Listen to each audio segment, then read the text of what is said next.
নমস্কার প্রিয় বন্ধু, জীবনবাণী অনুষ্ঠানে আপনাকে স্বাগত জানাই। অন্যান্য দিনের মতো আজও আমরা মঙ্গলময় ঈশ্বরের জীবনদায়ী বাক্যের ধারাবাহিক আলোচনা নিয়ে উপস্থিত হয়েছি। আমার বিশ্বাস আপনি কৃতজ্ঞতার সাথে এই বাক্য গ্রহণ করে থাকেন এবং দিন প্রতিদিন ঈশ্বরের জ্ঞানে বৃদ্ধি পাচ্ছেন। আমরা খুব খুশি হই যখন আপনি আমাদেরকে আপনার এই আশীর্বাদ পাওয়ার বিষয় ফোনের মাধ্যমে জানান। আসুন শুনি ঈশ্বরের বাক্য আজ আমাদেরকে কি জানাতে চায়।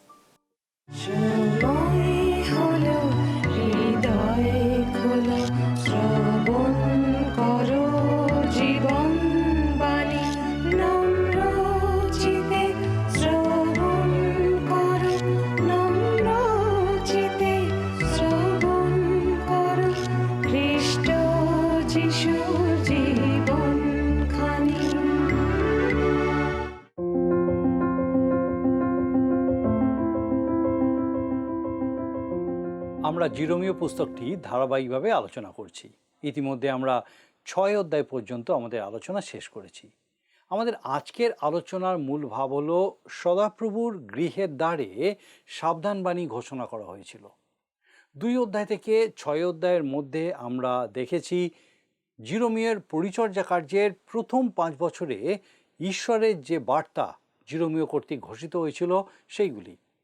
মাত্র 20 বছরের একজন যুবক মারাত্মক ভবিষ্যৎবাণী করেছিলেন, তার নিজের জাতিকে দোষারোপ করছিলেন এবং তাদের জন্য ঈশ্বরের বিচার যা শীঘ্রই ঘটতে চলেছিল সেই কথা ঘোষণা করেছেন। এখন আমরা দেখব 7 অধ্যায় থেকে 10 অধ্যায়ে রাজা যোশিয়ের আদেশে মন্দির পরিষ্কার করার সময় সদাপ্রভুর ব্যবস্থা পুস্তক উদ্ধার হওয়ার পর জিরোমীয় ভাববাদী যে ভাববাণীগুলি করেছিলেন সেই সমস্ত বিষয়। রাজা যোশীয় তার লোকদের জন্য মঙ্গল চিন্তা করতেন। এর থেকেই বোঝা যায় তার সাথে ঈশ্বরের ব্যক্তিগত সম্পর্ক ছিল। 2 জন সমবয়সী যুবক যোশীয় এবং জিরোমীয় যারা ঈশ্বরের প্রতি উদ্যোগী হয়েছিল, হয়তো তারা বন্ধুও ছিল। জিরোমীয়ের বাবা হিলকিয়, যিনি যাজক ছিলেন, তিনি সদাপ্রভুর ব্যবস্থা পুস্তক খুঁজে পেয়েছিলেন। সেই সময় মন্দির পরিষ্কার করা হয়েছিল, মন্দিরের সংস্কার হয়েছিল এবং আবার ব্যবহার শুরু হয়েছিল, আর সেটা সত্যি ভালো বিষয় ছিল। আর এখন সদাপ্রভুর গৃহের দ্বারে দাঁড়িয়ে জিরোমীয় ভাববাদী তার লোকদের উদ্দেশ্যে ভাববাণী বলছেন। এইভাবেই 7 অধ্যায় শুরু হয়েছে। আসুন আমরা 7 অধ্যায়ের প্রথম 2টি পদ পাঠ করি। আপনার কাছে যদি বাইবেল থাকে আমার সঙ্গে খুলুন জিরোমীয় ভাববাদীর পুস্তক, তার 7 অধ্যায় প্রথম 2টি পদ। জিরোমীয়র নিকটে সদাপ্রভুর এই বাক্য উপস্থিত হইল, তুমি সদাপ্রভুর গৃহের দ্বারে দাঁড়াও, তথায় এই কথা প্রচার করো, বলো, হে জিহুদার সমস্ত লোক, সদাপ্রভুর কাছে প্রণিপাত করণার্থে এই সকল দ্বারে প্রবেশ করিয়া থাকো, যে তোমরা সদাপ্রভুর বাক্য শোনো। এখানে বলা হয়েছে সদাপ্রভুর গৃহের দ্বারে দাঁড়াও। অনেকে মনে করে 26 অধ্যায়ে এই একই ভাববাণী করা আছে। হ্যাঁ, ঠিক, ভাববাণী হয়তো একই, কিন্তু লক্ষ্য করে দেখুন সেখানে বলা আছে সদাপ্রভুর গৃহের প্রাঙ্গণে, অর্থাৎ জিরোমীয় সদাপ্রভুর গৃহের দ্বারে দাঁড়িয়ে নেই, কিন্তু প্রাঙ্গণে পৌঁছে গেছেন। আবার সেটা যোশীয় রাজার সময় নয়, অন্য রাজার সময়। যাই হোক, ভাববাণীর বিষয়বস্তু কিন্তু একই। জিরোমীয় তার দৃষ্টিভঙ্গি পরিবর্তন করেননি। সুতরাং এখন সদাপ্রভুর গৃহের সংস্কার করা হয়েছে, ব্যবস্থা পুস্তক উদ্ধার করা হয়েছে, আর লোকে সদাপ্রভুর গৃহের দিকে ফিরেছে। ঈশ্বরের মন্দিরে ফিরে আসাটা লোকে খুব পছন্দ করছিল, তারা সেই বিষয়টা নিশ্চয়ই আলোচনা করছিল। যুবক জিরোমীয় মানুষের সেই সমস্ত আলাপ আলোচনা শুনছিলেন, আর তারপর তিনি ভাববাণী বলতে শুরু করলেন। আসুন আমরা পাঠ করি 3 পদ। দেখুন লেখা আছে, বাহিনীগণের সদাপ্রভু ইসরায়েলের ঈশ্বর এই কথা কহেন, তোমরা আপন আপন আচার ব্যবহার শুদ্ধ করো, তাহাতে আমি তোমাদিওকে এই স্থানে বাস করাইব।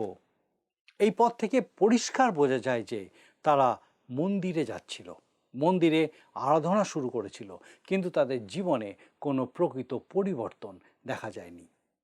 কাঠ পাথরের আরাধনা করার সময় তাদের জীবন যেরকম ছিল, এখনও সেই একই জীবন লক্ষ্য করা যাচ্ছিল, কেবলমাত্র বাহ্যিক কিছু উদ্দীপনা দেখা গেছিল। পরে হয়তো প্রকৃত পরিবর্তন আসবে, কিন্তু এখন পরিবর্তন শুধুই বাহ্যিক। লোকেদের এই মনোভাবটাই জেরোমীয় ভাবাদিকে উদ্বিগ্ন করে তুলেছিল। আর তাই 4 পদে তিনি বলছেন, লেখা আছে 4 পদ, তোমরা এ মিথ্যা কথায় বিশ্বাস করিও না, যথা সদাপ্রভুর মন্দির, সদাপ্রভুর মন্দির, সদাপ্রভুর মন্দির, এই সকল। তখনকার লোকেদের অনুভূতিটা একটু কল্পনা করুন। তারা অবাক হয়ে বলতো, মন্দিরটার দিকে একবার দেখো, কি অপূর্ব সুন্দর, তাই না? যারা এটা মেরামত করলো তারা কিন্তু খুব ভালো কাজ করেছে, তাই নয় কি? এখন মন্দির যেতে খুব ভালো লাগে, এটা যেন সেই আগের পুরনো মন্দিরটার মতোই। লক্ষ্য করে দেখুন, মন্দির নিয়ে তাদের কত উৎসাহ, কিন্তু ঈশ্বরের দিকে ফেরার কোনো লক্ষণ দেখা যায়নি। জেরোমীয় ভাবাদি এটাই লক্ষ্য করেছিলেন, আর তাই তিনি বললেন, এই সমস্ত মিথ্যা কথায় বিশ্বাস করো না যেগুলো তোমরা বলছো। তোমরা এরকম করছো যেন মন্দিরে ফিরে আসাটাই পৃথিবীতে সব থেকে মহৎ কাজ। যদি আপনি দ্বিতীয় বংশাবলী তার 34 অধ্যায় এবং 35 অধ্যায় পাঠ করেন, তাহলে খুব পরিষ্কারভাবে বুঝতে পারবেন যে সেই সময় ঐতিহাসিকভাবে কি ঘটেছিল। যা হয়েছিল সেটা বেশ আশ্চর্যের বিষয়। হিলকীয় ব্যবস্থা পুস্তকটা শাফনকে দিয়েছিলেন। শাফন রাজার সামনে সেটা পাঠ করেছিলেন। তারপর রাজা জিহুদার ও জেরুসালেমের সমস্ত প্রাচীন বর্গকে একত্র করলেন এবং তারা সমস্ত লোকের সামনে নিয়ম পুস্তকের সমস্ত কথা পাঠ করলেন। তারপর তিনি ঈশ্বরের পথে চলবার জন্য ঈশ্বরের সাথে নিয়ম স্থির করলেন। আর সেই সময় তারা জেরুসালেমে নিস্তার পর্ব পালন করলেন। দ্বিতীয় বংশাবলী 35 অধ্যায় 18 থেকে 19 পদে সেই নিস্তার পর্ব সম্বন্ধে লেখা আছে। যদি আপনি সেই অংশটা পাঠ করেন, দেখবেন সেখানে লেখা আছে, শমূয়েল ভাববাদীর সময়াবধি ইসরায়েলে এত দৃশ্য নিস্তার পর্ব পালিত হয় নাই। যোশীয় যাজকেরা, লেবিয়ারা, হয়তো সমস্ত জিহুদা ও ইসরায়েলের উপস্থিত লোকেরা ও জেরুসালেম নিবাসীরা যাদৃশ্য নিস্তার পর্ব পালন করিল। ইসরায়েলের কোনো রাজা তাদৃশ্য পর্ব পালন করে নাই। যোশীয়ের রাজত্বের 18 বৎসরে এই নিস্তার পর্ব পালিত হইল। তারা ঈশ্বরের মন্দিরে পুনরায় আরাধনা করা শুরু করেছিল এবং নিয়ম মতো সমস্ত প্রকার বলিদানের ব্যবস্থাও করেছিল, আর ভোজেরও আয়োজন করা হয়েছিল। এটা খুব ভালো বিষয়। তাহলে সমস্যা কোথায় ছিল? সমস্যা হলো তারা তাদের জীবনধারার কোনো পরিবর্তন করেনি। তারা আগে যেভাবে জীবনযাপন করত, এখনও ঠিক সেই একইভাবে জীবনযাপন করছে। এখানে জিরোমীয় 10 আজ্ঞার কথা বলছেন না, কিন্তু যাত্রা পুস্তক 21 থেকে 23 অধ্যায়ে যে শাসন কলাপের কথা লেখা আছে, যা ইসরায়েলের দৈনন্দিন জীবনের সাথে, পারস্পরিক সম্পর্কের সাথে ওতপ্রোতভাবে জড়িত, তিনি কিন্তু সেই বিষয়ে বলতে চাইছেন। আর সেই জন্যই 9-10 পদে জিরোমীয়র মাধ্যমে ঈশ্বর তাদেরকে বলছেন। দেখুন 9 এবং 10 পদে লেখা আছে, তোমরা কি চুরি, নরহত্যা, ব্যভিচার, মিথ্যা শপথ এবং বালের উদ্দেশ্যে ধূপদাহ করিবে এবং যাহাদিওকে জানো নাই এমন অন্য দেবগণের পশ্চাৎ গমন করিবে? আর এখানে আসিয়া এই যে গৃহের উপরে আমার নাম কীর্তিত হইয়াছে, এই গৃহে আমার সাক্ষাতে দাঁড়াইবে আর বলিবে, আমরা উদ্ধার পাইলাম, যেন ওই সমস্ত ঘৃণার্য কার্য করিতে পারো। সেই সময় লোকেরা মন্দিরের খুব প্রশংসা করছিল, কিন্তু তখনও তারা সেই বাল দেবতার আরাধনা চালিয়ে যাচ্ছিল। তাদের ধারণা ছিল, যেহেতু সদাপ্রভুর গৃহ মেরামত করা হয়েছে এবং তারা বিশ্রামবারে সেই মন্দিরে গিয়ে ঈশ্বরের কাছে মাথা নত করে আসছে, তাই তারা সুরক্ষিত থাকবে। এটাই তাদেরকে সুরক্ষিত রাখবে। এটা ঠিকই যে যখন কেউ প্রকৃত রূপে ঈশ্বরের পথে চলে, তখন তিনি তাকে রক্ষা করেন। কিন্তু এখানে তারা যে বিষয়ের উপরে নির্ভর করেছিল, তা তাদেরকে রক্ষা করতে পারে না। ঈশ্বরের মন্দিরকে পুনর্গঠন করার জন্য তারা অনেকেই চাঁদা দিয়েছিল, আবার কেউ কেউ অনেক বেশি দান করেছিল। তারা ভেবেছিল ঈশ্বরের আশীর্বাদ পাওয়ার জন্য এটাই যথেষ্ট ছিল। আমার মনে হয় না জিরোমীয় ভাবাদির এই ভাববাণী পুস্তক ছাড়া অন্য কোনো বই আমাদের বর্তমান অবস্থাকে এত ভালোভাবে ব্যাখ্যা করতে পারে। দ্বিতীয় বিশ্বযুদ্ধের পর অনেক বাইবেল শিক্ষক বিভিন্ন দিকে ছড়িয়ে পড়েছিল, আর দলে দলে লোক মণ্ডলীতে আসা শুরু করেছিল। তখন পুরোহিতেরা বলতো উপাসনালয়ের উপস্থিতি দ্বিগুণ হয়ে গেছে বা তিনগুণ হয়ে গেছে। তখন উপাসনালয়ে আসনের সংখ্যা বাড়াতে হয়েছিল, কোথাও কোথাও নতুন উপাসনালয় তৈরি করতে হয়েছিল, কোনো কোনো উপাসনালয়ে দুবার উপাসনার ব্যবস্থা করতে হয়েছিল, কারণ একবারে কত মানুষ বসবার জায়গা পেত না। কিন্তু সমস্যা হলো, নতুন উপাসনালয় হয়তো হয়েছিল, কিন্তু নতুন মানুষ তৈরি হয়নি। সেই পুরনো লোকেরাই নতুন উপাসনালয়ে যোগ দিয়েছিল তাদের পুরনো চিন্তাভাবনায়, পুরনো হৃদয় নিয়ে। আত্মিক বৃদ্ধির বদলে সংখ্যা বৃদ্ধি পেয়েছিল। জিরোমীয় ভাবাদী এটাই বলতে চেয়েছিলেন, আর প্রভু যিশুও তার সময় সেই একই কথা বলেছেন। জিরোমীয় ভাবাদী পুস্তকের তার 7 অধ্যায়ের 11 পদে ঈশ্বর বলছেন, দেখুন লেখা আছে 7 অধ্যায় 11 পদ, এই যে গৃহের উপরে আমার নাম কীর্তিত হইয়াছে, এই গৃহ কি তোমাদের দৃষ্টিতে দস্যুগণের গহ্বর হইয়াছে? দেখো, আমি আমি উহা দেখিয়াছি, ইহা সদাপ্রভু কহেন। এই একই কথা কয়েক শতাব্দী পরে প্রভু যিশু বলেছিলেন যখন তিনি মন্দির পরিষ্কার করেছিলেন। জিরোমীয় ভাবাদী সেই সময় দস্যুগণের গহ্বর কথাটি ব্যবহার করেছিলেন, কারণ লোকেরা সারা সপ্তাহ একে অন্যকে ঠকাতো, অন্যায় জুলুম করত, আর বিশ্রামবারে সাধু সেজে মন্দিরে আসতো। তাদের আচারে ব্যবহারে, কাজে কর্মে, পরস্পরের সাথে সম্পর্কে কোনো রকম পরিবর্তন হয়নি। লোকে আজও মনে করে বড় বড় সভা সমিতিতে কিংবা ধর্মীয় উদ্যোগে কিছু না কিছু লাভ হয়ই, তাই অনেকেই বড় বড় সভা সমিতি পছন্দ করেন। কিন্তু সমস্যা হলো, বেশিরভাগ ক্ষেত্রে এই উদ্দীপনার সাথে ঈশ্বরের আত্মার চালনাকে মানুষ গুলিয়ে ফেলে। প্রকৃত উদ্দীপনা মানুষের জীবনে পরিবর্তন নিয়ে আসে, আর তা না হলে সেই উদ্দীপনা ঈশ্বরের আত্মার চালনা দ্বারা হয়নি। যদি পরিবর্তন না দেখা যায়, তার ঈশ্বরের আত্মার চালনাও ছিল না। অতীতের কোনো কোনো আন্দোলন মানুষের জীবনে পরিবর্তন নিয়ে এসেছে। কোথাও কোথাও মদের ব্যবসা উঠে গেছে, অনেক জায়গায় শিশু শ্রম আইন করে বন্ধ করা হয়েছে। এগুলো প্রকৃতই আত্মিক চালনাতেই হয়েছে। আজও একই রকম আত্মিক আন্দোলনের প্রয়োজন আছে। উদ্বাস্তু কলোনির উন্নতি, পথ শিশুদের পুনর্বাসন, এইরকম আরও অনেক ক্ষেত্রে নতুন উদ্যোগের প্রয়োজন আছে। যাই হোক, সেই সময় জিরোমীয় ভাববাদীর বার্তা এই রকমই ছিল।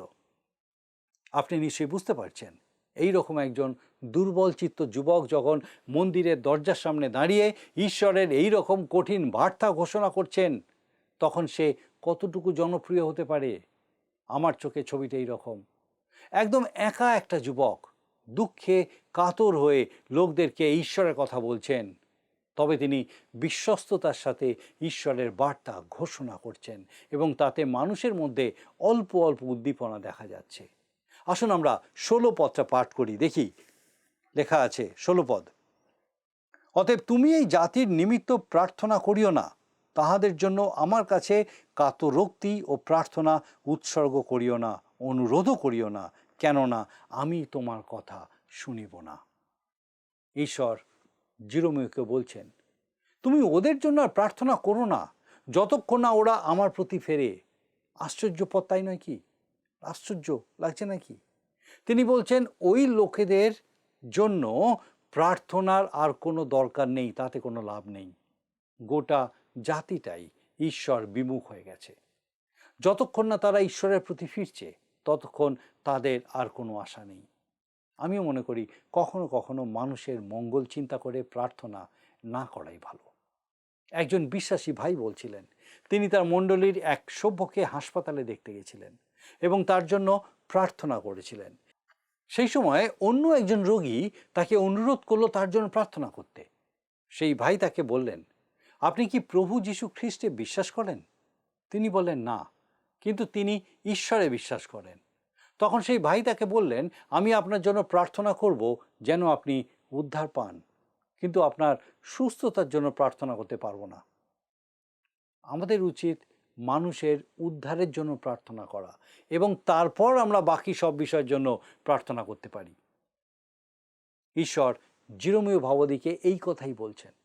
এই লোকদের জন্য মন্দিরে দাঁড়িয়ে এই প্রার্থনা করো না যে তারা যেন বন্দি দশায় না যায়, তাদের জন্য প্রার্থনা করো তারা যেন আমার প্রতি ফেরে। তুমি যে আমার কথা তাদের কাছে বলছো, এটাই যথেষ্ট। এটাই আসল কথা। রবিবার আপনার আচার অনুষ্ঠান নিয়ে ঈশ্বরের বেশি উৎসাহ নেই, কিন্তু সপ্তাহের বাকি দিনগুলিতে আপনার আচরণ কীরকম সেটাতেই তার উৎসাহ বেশি। আপনি কতটা ভালো খ্রিস্টবিশ্বাসী তা আপনার রবিবারের ব্যবহারে নয়, কিন্তু বাকি দিনগুলোর ব্যবহারের মধ্যে দিয়েই প্রকাশ পায়। সেই কথাই 23 পদে ঈশ্বর বলছেন, দেখুন লেখা আছে 23 পদ, বরং তাহাদিওকে এই আজ্ঞা দিয়েছিলাম, তোমরা আমার রবে কর্ণপাত করো, তাহাতে আমি তোমাদের ঈশ্বর হইব ও তোমরা আমার প্রজা হইবে। আর আমি তোমাদিওকে যে পথে চলিবার আজ্ঞা দিই সেই পথেই চলিও, যেন তোমাদের মঙ্গল হয়। ঈশ্বর স্পষ্ট করে আবার বলছেন, তিনি তাদের কাছে অন্য কিছু নয়, শুধু বাধ্যতা চান। সদাপ্রভুর গৃহে আসা ভালো বিষয়, কিন্তু সেটা বাধ্যতার বিকল্প হতে পারে না। একটা খুব প্রচলিত কথা আছে, কিছু লোক উপাসনায় যায় নিজেদের দেখানোর জন্য, আর অন্যরা যায় চোখ বন্ধ করে রাখার জন্য। অনেকের ক্ষেত্রেই এটা প্রযোজ্য। তারা প্রকৃত রূপে ঈশ্বরের আরাধনা করতে যায় না, তাদের জীবনের কোনো পরিবর্তন নেই। তারা এখনও সেই পরচর্চা পরনিন্দা করে বেড়ায়, অন্যদেরকে বারবার ক্রুশারোপিত করে। এরাও সেই জিরোমীয় ভাবাদীর সময়কার লোকেদের মতো, যারা তখনও বাল দেবতার বেদির সামনে উপস্থিত হতো, সদাপ্রভুর সাক্ষ্য বহন করত না। গির্জায় উপস্থিত হওয়ার মাধ্যমে অবশ্যই সাক্ষ্য দেওয়া যায়, কিন্তু জগতের মানুষের কাছে আপনি কি সাক্ষ্য রাখছেন সেটাই হচ্ছে আসল কথা। আসুন আমরা 26 এবং 27 পদ একসঙ্গে পাঠ করি। জিরোমীয় ভাবাদীর পুস্তক তার 7 অধ্যায় 26 ও 27 পদ, দেখুন লেখা আছে, তথাপি লোকের আমার বাক্য শুনে নাই, কর্ণপাতও করে নাই, কিন্তু আপন আপন গ্রীবা শক্ত করিত, তাহারা পিতৃপুরুষগণ অপেক্ষাও অধিক দুরাচার হইয়াছে। আর তুমি তাহাদিওকে এই সকল কথা বলিবে, কিন্তু তাহারা তোমার বাক্য শুনিবে না। তুমি তাহাদিওকে ডাকিবে, কিন্তু তাহারা তোমাকে উত্তর দেবে না। জিরোমীয় ভাবাদী লোকদেরকে ঈশ্বরের কাছে নিয়ে আসতে পারেননি। তারা এসে বলেনি যে তারা প্রভুর পক্ষে, তার বার্তা অবহেলিত হয়েছিল। তবুও ঈশ্বরের বার্তা ঘোষণা করা ছিল তার কর্তব্য। ঈশ্বর তাকে বলেছিলেন তার বাক্য ঘোষণা করার জন্য, যদিও কোনো কাজ হয়নি। মানুষ শুনল কি শুনল না সেটা আমাদের ভাববার বিষয় নয়। তার থেকে গুরুত্বপূর্ণ বিষয় হলো আমাদেরকে ঈশ্বরের কাছে হিসাব দিতে হবে যে আমরা বিশ্বস্ততার সাথে দায়িত্ব পালন করেছি কিনা, তার বাক্য ঘোষণা করেছি কিনা। 29 পদে জিরোমীয় ভাবাদী বলছেন, দেখুন লেখা আছে 29 পদ, হে জেরুসালেম, তুমি আপনার চুল কাটিয়া দূরে ফেলিয়া দাও, বৃক্ষ শূন্য গিরি সকলের উপরে উঠিয়া বিলাপ করো, কেননা সদাপ্রভু আপন ক্রোধের পাত্র বংশকে অগ্রাহ্য করিয়াছেন, পরিত্যাগ করিয়াছেন। ঈশ্বর তাদেরকে ক্রোধের পাত্র বলছেন। জেরুসালেমের উপরে বিচার নেমে আসতে চলেছে। 31 পদ পাঠ করলে বুঝবেন কি ভয়ঙ্কর কাজে তারা লিপ্ত ছিল। আসুন দেখি, সেখানে লেখা আছে 31 পদ, আর তাহারা আপন আপন পুত্র কন্যাগণকে আগুনে পোড়াইবার জন্য হিন্নম সন্তানের উপত্যকায় তোফতের উচ্চস্থলী সকল প্রস্তুত করিয়াছে। ইহা আমি আজ্ঞা করি নাই, আমার মনেও ইহা উদয় হয় নাই। হিন্নম উপত্যকার একটা উঁচু জায়গা ছিল তোফত। সেখানে লোকেরা নিজেদের ছেলে মেয়েদেরকে বলি দিত। মোলক দেবতার পিতলের উত্তপ্ত 2 হাতের মধ্যে তাদের সন্তানদের ফেলে দিত। দ্বিতীয় রাজাবলী 23 অধ্যায় 10 পদে আমরা এই বিবরণ পাই। যাই হোক, জিরোমীয় ভাবাদীর মাধ্যমে ঈশ্বর সেই ইহুদি জাতিকে সেই পাপের কথা স্মরণ করিয়ে দিচ্ছেন আর তার জন্য অনুতপ্ত হতে বলছেন, কিন্তু তারা কেউ তার কথায় কর্ণপাত করেনি। এবারে 8 অধ্যায়ের মূল বিষয় আলোচনা করে আমরা আজকের অনুষ্ঠান শেষ করব। পাঠ করি 8 অধ্যায় 9 পদ। আসুন দেখি, সেখানে লেখা আছে, জিরোমীয় ভাবাদীর পুস্তক তার 8 অধ্যায় 9 পদ, লেখা আছে, জ্ঞানীরা লজ্জিত হইল, ব্যাকুল ও ধৃত হইল, দেখো তাহারা সদাপ্রভুর বাক্য অগ্রাহ্য করিয়াছে, তবে তাহাদের জ্ঞান কি প্রকার। জিরোমীয় ভাবাদী সদাপ্রভুর গৃহের দ্বারে দাঁড়িয়ে তার বার্তা ঘোষণা করে চলেছেন। তাদের সবচেয়ে বড় পাপ যা তাদের মাথায় মুকুটের মতো জ্বলজ্বল করছে তা হলো ঈশ্বরের বাক্য তারা প্রত্যাখ্যান করেছিল। অনেক উন্নত দেশও ঈশ্বরের বাক্যকে প্রত্যাখ্যান করে এবং সেই একই মুকুট তারাও পড়ে আছে। তাদের ধারণা যদি তাদের অর্থনীতি ভালো হয় তাহলে সব ভালো। তবে এখন কোনো কোনো দেশ বুঝতে পারছে যে অর্থনীতি ভালো হলেও অন্য সব কিছু খারাপ হতে পারে। দ্বিতীয় বিশ্বযুদ্ধের পর অনেক দেশ তাদের অস্ত্র ভাণ্ডারে পরমাণু বোমা সংগ্রহের জন্য ব্যাকুল হয়ে পড়েছিল। অবশ্যই আত্মরক্ষার জন্য সকলের চিন্তা করা উচিত, কিন্তু আমরা ভুলে যাই যে কোনো জাতি অথবা মণ্ডলী, এমনকি কোনো ব্যক্তি বাইরে থেকে নয় কিন্তু ভিতরে ভিতরেই টুকরো টুকরো হয়ে যায়, ছিন্ন ভিন্ন হয়ে যায়। বাইরের বিষয় থেকে ভিতরের বিষয়টাই বেশি গুরুত্বপূর্ণ। জেরোমীয় ভাবাদী গভীরভাবে হাহাকার করছেন তার লোকদের জন্য, তার হৃদয়ের গভীর অনুভূতি যে যন্ত্রণা তা প্রকাশ করছেন। তিনি বলছেন, শস্য কাটিবার সময় গেল, ফল চয়নের কাল শেষ হইল, কিন্তু আমাদের পরিত্রাণ হয় নাই। আমি আমার জাতির কন্যার ভগ্নতা প্রযুক্ত ভগ্ন হইয়াছি, আমি মলিন ও চকিত হইয়াছি। গিলিয়দে কি তরুষার নাই? সেখানে কি চিকিৎসক নাই? তবে আমার জাতির কন্যা কেন স্বাস্থ্য লাভ করে নাই? জেরোমীয় ভাবাদী তার 8 অধ্যায় 20-22 পদ। ঈশ্বর তাদের পুনরুদ্ধারের জন্য সমস্ত রকমের ব্যবস্থা করেছিলেন, কিন্তু তারা প্রতিকারের সমস্ত উপায় প্রত্যাখ্যান করেছিল। আজকে আমরা জেরোমীয় ভাবাদী পুস্তকের 7 ও 8 অধ্যায় আলোচনা করলাম। আমরা দেখলাম সদাপ্রভুর গৃহের সামনে দরজার কাছে দাঁড়িয়ে জেরোমীয় ভাবাদী বার্তা ঘোষণা করছেন। এই বার্তার মূল বিষয় ছিল লোকদের আন্তরিকতার অভাব। ইতিমধ্যে সদাপ্রভুর ব্যবস্থা পুস্তক মন্দির থেকে উদ্ধার করা হয়েছে এবং মন্দির মেরামত করা হয়েছে। রাজার সামনে ব্যবস্থা পুস্তক পাঠ করা হয়েছে, সমস্ত দেশবাসীর কাছে সেই পুস্তক পাঠ করা হয়েছে এবং তাদের মধ্যে সামান্য পরিবর্তন এসছে। দেশে জাঁকজমকের সাথে নিস্তার পর্ব পালন করা হয়েছে, লোকেরা পুনরায় মন্দিরে যাওয়া শুরু করেছে। কিন্তু জেরোমীয় ভাবাদী তাদের কাছে যে বার্তা দিচ্ছেন সেটা হলো ঈশ্বরের প্রতি ফেরায় আন্তরিকতার অভাব। তারা মন্দির নিয়েই বেশি মাতামাতি করছে। তাই 7 অধ্যায় 3 পদে তাদের সাবধান করে দিয়ে ঈশ্বর বলছেন, মন্দির বা মন্দিরে যাওয়া বড় বিষয় নয়, কিন্তু আপন আপন আচার ব্যবহার শুদ্ধ করাটাই আগে প্রয়োজন। তারা তখনও পুরনো আচার অনুষ্ঠানের মধ্যে লিপ্ত ছিল। তাদের মধ্যে দুর্নীতি, অন্যায়, অবিচার, শোষণ এবং নৃশংসতা ছিল। ঈশ্বর বলছেন সেইগুলোকে ত্যাগ করতে হবে। 8 অধ্যায় শেষে জেরোমীয় ভাবাদী বিলাপ করে বলছেন, ঈশ্বর তাদের প্রতিকারের জন্য সমস্ত ব্যবস্থা করলেও তারা তা প্রত্যাখ্যান করেছে। আমার আপনার কাছে কিন্তু এখনো সুযোগ আছে। আমাদের নিজ নিজ আচার ব্যবহার ঈশ্বরের দৃষ্টিতে যেন উত্তম হয়, যেন তার সাথে আমাদের সম্পর্ক আবার নতুন করে গড়ে ওঠে, যেন আমরা তার পুত্র কন্যা হতে পারি। পবিত্র আত্মা আমাদেরকে সাহায্য করুন, যেন আমি আপনি ঈশ্বরের দৃষ্টিতে যা ঠিক তা বুঝতে সক্ষম হই, আর যা ঠিক নয় তা ত্যাগ করে আগামী দিনে এগিয়ে চলতে পারি। ঈশ্বরের বাক্য অনুযায়ী যেন তার নির্দেশ লাভ করে সেই মতো এগিয়ে চলতে পারি। আসুন প্রার্থনা করব, আর আমি চাইবো আপনি আমার সঙ্গে যোগ দিন। আসুন প্রার্থনা করি।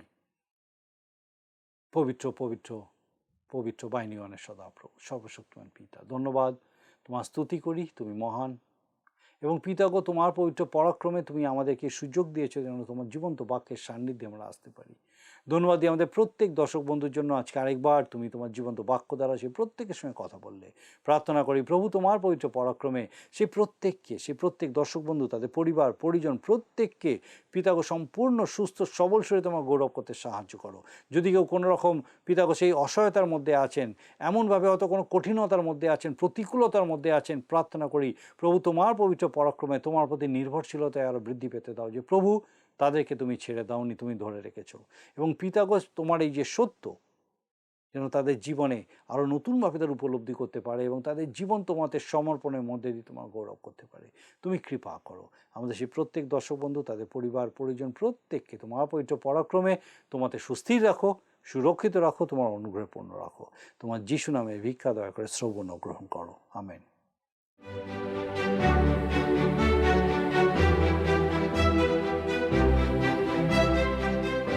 আপনাকে অনেক ধন্যবাদ যে আপনি এতক্ষণ আমাদের সঙ্গে এই অনুষ্ঠানে উপস্থিত আছেন।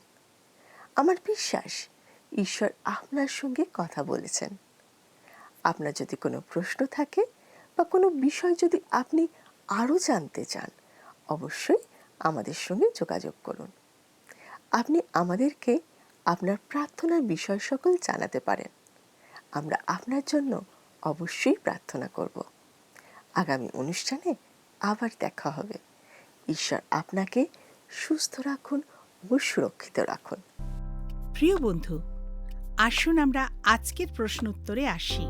গত সপ্তাহের প্রশ্নের উত্তর অপশন বি, বাবিল। আজকের প্রশ্ন, যোশিয়ের রাজত্বের কততম বছরে সবচেয়ে বড় নিস্তার পর্ব পালন করা হয়েছিল? Option A 8, B 18, C 31, D 40। প্রিয় বন্ধু, এই প্রশ্নের উত্তর আগামীকাল সন্ধ্যা 6টার মধ্যে option A, B, C, D সহকারে আপনার নাম ও সম্পূর্ণ ঠিকানা সহ 9433497235 এই নম্বরে SMS বা লিখে পাঠাবেন।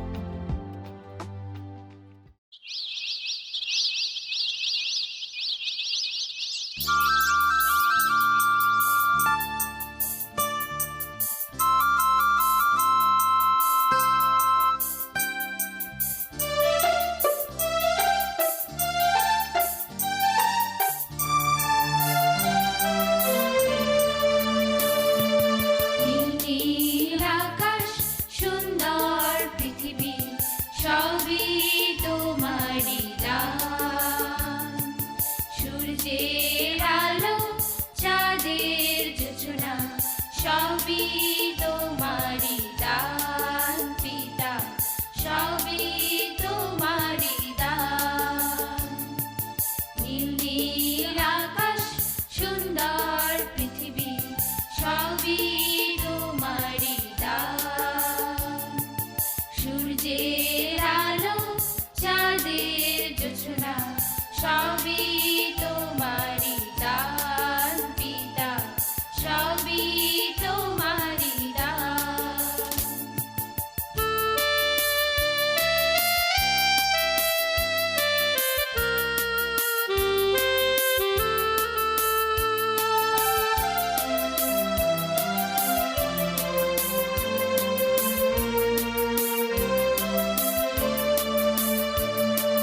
শনশন বাতাস, ফুলের সুবাস, ভরে ওঠে প্রাণ।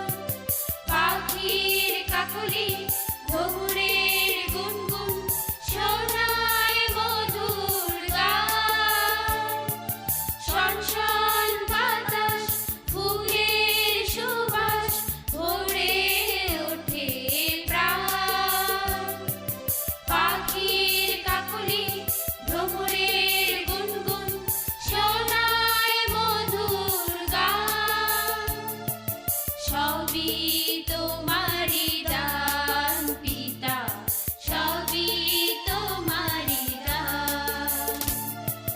নীল নীল আকাশ, সুন্দর পৃথিবী, সবই তোমারই দান। পিতা, সবই তোমারই দান।